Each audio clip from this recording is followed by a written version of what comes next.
안녕하십니까. 데일 카네기 코리아 양원선입니다.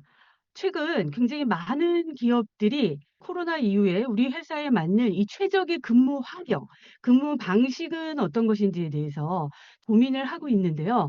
지난 6월 테슬라의 일론 머스크가 전 직원에게 이런 메일을 보냈었죠. 일주일에 최소 40시간 이상 사무실에 출근하지 않으면 퇴사하라. 여기에 대해서 어떻게 생각하십니까? 좀 공감이 되시나요? 아니면 에어비앤비 같은 경우는 영구적인 재택근무를 또 실시하겠다고 발표를 했습니다. 그리고 창의적 혁신을 강조하는 구글에서는 이 두 가지 형태를 조합한 3일은 사무실에 출근하고 또 2일은 재택근무를 하는 하이브리드 결합 형태의 근무 방식을 실시하겠다라고 이야기를 했습니다. 그래서 일하는 시간과 공간에 대한 어떤 변화를 추구하는 것, 그리고 또 일하는 방식에 대한 고민을 조금 더 신중하게 해 보는 것, 이런 것들이 필요하다라는 전제 하에서 우리가 어떤 문화를 만들어 가고 또 우리 조직 안에서 탁월한 성과를 내기 위한 어떤 커뮤니케이션을 하이브리드 워크에 적용해 볼 수 있는지 좀 함께 생각을 해 보도록 하겠습니다. 코로나가 시작하면서 2022년 코로나가 조금 종결되는 이 3 년이라는 시간 동안에 하이브리드 워크 이 상황은 약 3배 정도 증가했다. 그렇다고 하면 이 코로나 이후에도 하이브리드 워크는 증가되는 것이 맞는가? 또는 이게 꼭 반드시 증가해야 하는 것인가? 아니면 우리만의 어떤 특별한 이런 근무 방식을 찾는 것이 중요한가?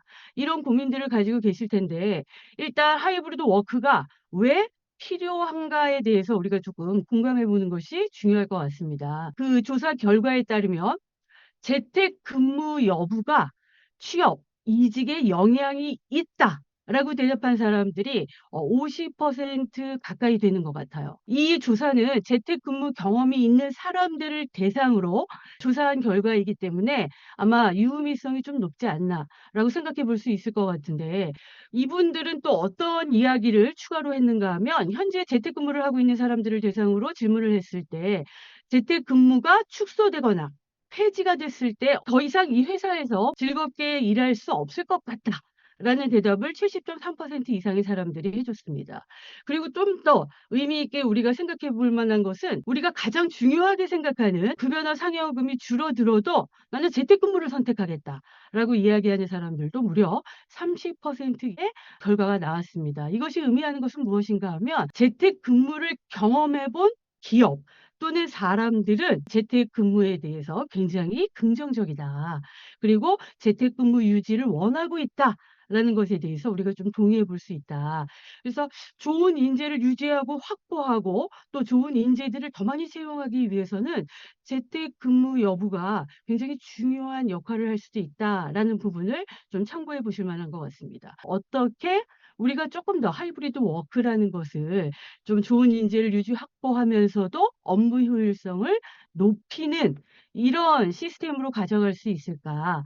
여기에 대해서 고민이 되실 거라고 생각이 되는데요. 이런 이야기를 좀 드리고 싶습니다.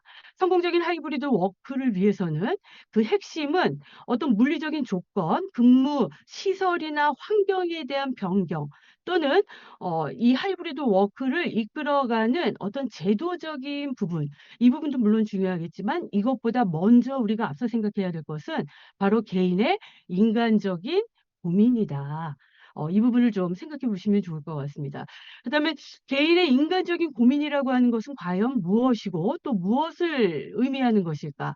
여기에 대해서 이제 이야기를 드리자면 직원들은 모두 이 두 가지의 욕구를 가지고 있다라고 합니다. 첫 번째는 유연한 원격 근무 방식이 계속되기를 원한다라는 마음이죠. 그런데 이 마음을 가지고 있는 직원들의 마음에는 또 다른 욕구가 존재하고 있었다라는 겁니다. "팀과 더 많은 시간을 함께하기를 원한다."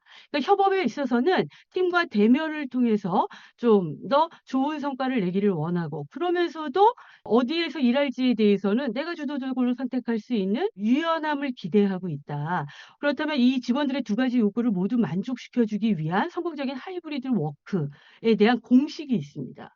이것은 무엇인가 하면 결국 하이브리드 워크라고 하는 것은 기업이 기대하는 결과를 만들어내기 위한 이런 시스템인데 P 의미하는 것은 기업이 원하고 기대하는 성과를 의미한다라면 이것을 어떻게 더 확대할 수 있을까? 어떻게 더 높일 수 있을까? 그래서 M은 맨파워를 의미하고 C는 무엇을 의미할까요? 바로 커넥션이라는 거예요. 결국은 기업이 기대하는 성과가 더 잘 나오기 위해서는 함께 일하는 사람들이 연결되어 있어야 된다는 거죠.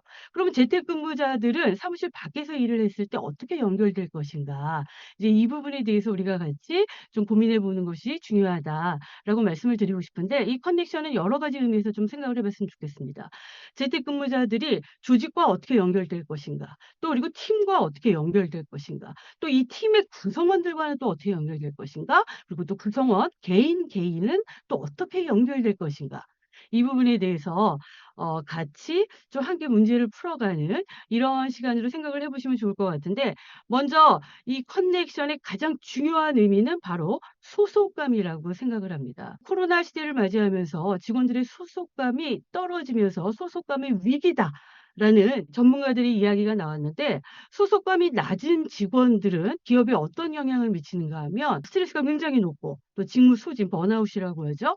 그리고 또 외로움을 많이 느끼고 자신의 위치에 대해서 자신의 업무에 대해서 어떤 불안감과 우울감을 느낀다. 반면에 소속감이 높은 직원들은 굉장히 자신이 부딪힌 문제에 대해서 유연함을 발휘하면서도 어떤 개인의 일과 삶의 균형을 잘 맞추는 어떤 웰빙적인 부분에 있어서도 더 좋은 면을 보였고 또 개인적인 성장, 또 업무적인 성장도 그렇지 않은 직원들보다 훨씬 더 높은 값을 보여줬다라는 겁니다. 그러니까 다시 말하자면 소속감이 생기면 직원들은 자신감을 갖게 된다라는 거죠. 나의 역할과 책임감에 대해서 '내가 할 수 있다.'라는 마인드를 갖게 되고 또 이러한 자신감은 결국 일의 성과로 직결된다. 그래서 하이브리드 워크 시대에 있어서 직원들이 어떻게 그 소속감 또 유대감을 갖게 할 것인지 이것들을 어떻게 더 강화시켜 나갈 것인지 여기에 대해서 세 가지 솔루션을 준비해 봤습니다. 먼저 첫 번째는 멘토링. 리더와 구성원들 간에 어떻게 조금 더 유대감을 만들어 주느냐, 서로 신뢰할 수 있는 정서적인 관계를 만들어 주느냐. 이게 이제 굉장히 중요해지는데 유대감을 예측하는 인자라는 게 있다라는 거예요. 이런 것 중에서 어떤 것들이 조직 구성원들 간의 유대감을 더 강화시킬 수 있을까요? 정답을 좀 공개해 드리자면 이런 것들이었습니다. 사람들은 업무적인 대화나 관계에서 유대감이 강화되지는 않는다는 거예요. 그래서 이 리더와 또 구성원 간의 유대감을 더 강화시키기 위한 제도로 멘토링을 제안을 드리는데요. 일단 목적은 리더와 구성원 간의 상호 공감대를 잘 형성하는 것이죠. 두 번째로 제안하고자 하는 것은 바로 피어 코칭입니다. 우리가 코칭이라고 하는 것은 어떤 수직적인 경우를 많이 생각하죠. 경험이 많은 사람이 경험이 적은 사람에게 또는 선배가 후배에게.